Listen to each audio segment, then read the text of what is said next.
انتوا فاكرين ان البيت آمن؟ ان الجيران كلهم كويسين؟ ان الناس اللي حوالينا مفيش منهم خوف؟ للأسف الحقيقة غير كده خالص. النهاردة هحكي لكم حكايتي. أنا ست مصرية بسيطة، جوزي مسافر بقاله سنين برا مصر عشان لقمتنا الحلال، وسايبني أنا وبناتي نور عيني في حماية ربنا. بيتنا ده كان جنتي وملاذي الآمن أنا وبناتي. في حياتي ما كانش ليا سند غير واحدة بس، كنت بأمنها على كل حاجة، جارتي وأم أولادها زي أولادي. كانت عشرة عمري أكتر من 10 سنين. باب شقتها اللي تحت شقتي كان دايما مفتوح على باب بيتي. لو زعلانة مع جوزها كنت بلاقيها عندي، ولو جوزها مسافر أو عنده شغل كانت بتيجي تسهر عندي. كنا بناكل ونشرب ونضحك ونتكلم سوا وكأننا اخوات بجد. كنت بأمنها على بيتي، على بناتي، وعلى أدق تفاصيل حياتي. عمري ما شكيت فيها لحظة، ولا خطر على بالي إنها ممكن تكون بتخبي وش تاني غير اللي شفته طول السنين دي. من حوالي شهرين كده ندى فضلت تتحايل عليا بإلحاح غريب: يا سارة، انزلي بيتي عندي الليلة، جوزي مسافر وهبقى لوحدي، ونقعد نسهر ونرغي زي زمان. أنا بصراحة استغربت الإلحاح الزايد ده، لأنها عمرها ما طلبت مني كده بالطريقة دي، بس قلت عادي، يمكن حاسة بالوحدة بجد. وافقت بصعوبة، قلت لها طيب أنيم البنات الأول وأولادها يكونوا ناموا وانزل لها. وفعلا بعد ما اطمنت على بناتي نزلت. دخلت شقتها، لقيتها محضر كل حاجة، أكل وعصير ومشروبات كتير، وقعدنا نسهر وندردش.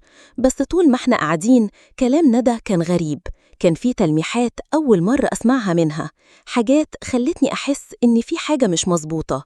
بس تجاهلت الإحساس ده وقلت لنفسي دي ندى أختك، إيه اللي ممكن يحصل؟ شربت كوباية عصير كبيرة، وبعدها حسيت بدوخة غريبة، جسمي تقل وما قدرتش أقوم، وما نمتش زي كل مرة بنام عندها. نومة عمري ما نمتها، نوم عميق وكأني غبت عن الوعي تماما. صحيت تاني يوم وحسيت إن جسمي متكسر، وإحساس غريب بالاضطراب والخوف كان مسيطر عليا. حسيت إن في حاجة مش طبيعية حصلت، إحساس مبهم ومقلق.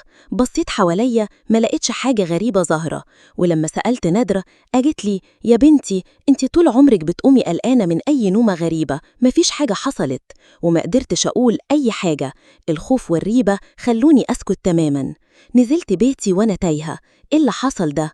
هل ده حقيقة ولا أنا بتهيألي؟ من اليوم ده فضلت أتجنبها، بقيت خايفة أقرب منها، حاسة إن في ريحة مصيبة ومش عارفة أتكلم مع مين ولا أحكي لحد.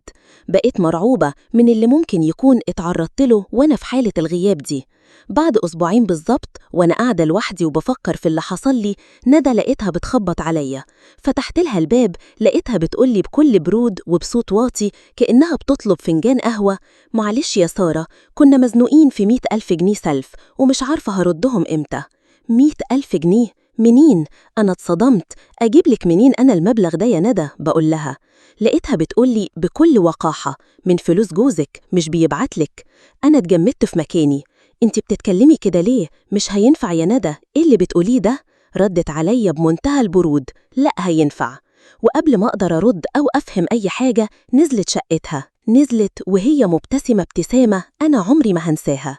بعد دقايق قليلة لقيت رسالة على موبايلي، فتحتها لقيت صدمة، رسالة بتحتوي على تهديد مبطن وكلام مرعب، وفي إشارة لموقف خاص بيا هي اللي صورته، بتقولي فيه إنها هتبعت الكلام ده والصور لكل الناس، لجوزي وبناتي، وهتفضحني على جروب العمارة كلها لو ما دفعتش المبلغ ده. أنا اتشليت، قلبي وقف. إزاي ندى تعمل فيا كده؟ عشرة السنين دي كلها راحت فين؟ إزاي ممكن واحدة تبقى بالخساية دي؟ أنا ست محترمة، أم البنات، شرفي ده أغلى حاجة عندي. أنا مشلولة، مش عارفة أعمل إيه. مين ممكن يصدقني؟ مين ممكن يساعدني؟ الإحساس بالرعب والقهر والخيانة مالي كل حتة في جسمي، كل لحظة بتمر عليا كأنها سنين. نصيحة لكل ست: خلي بالك كويس جدا، اوعي تثقي ثقة عمياء في أي حد، اوعي تباتي عند حد، اوعي تشربي حاجة عند حد وانتي مش في كامل وعيك. اللي حصل معايا ده درس عمري ما هنساه. يا ترى سارة هتعمل ايه في جارتها، وازاي تحمي نفسها وتاخد حقها؟ الحل في وصف الفيديو.